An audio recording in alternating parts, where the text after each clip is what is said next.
Satu unit mobil sedan jenis Toyota Vios warna hitam tahun 2003 terbakar di Jalan Lintas Timur Sumatera Ogan Ilir, tepatnya di Dusun 1 Desa Sekonjing.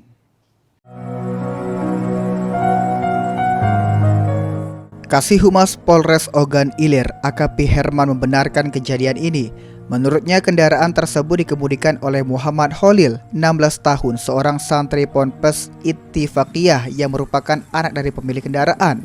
Muslim, 45 tahun, warga desa Ulak Kerbau Baru, Kecamatan Tanjung Raja.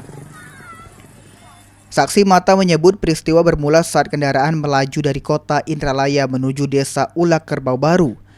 Setibanya di lokasi kejadian, pengemudi melihat adanya percikan api dari bagian bawah dashboard mobil. Menyadari hal tersebut, pengemudi langsung menghentikan kendaraan dan keluar menyelamatkan diri. Ahmad Romawi, PAL TV.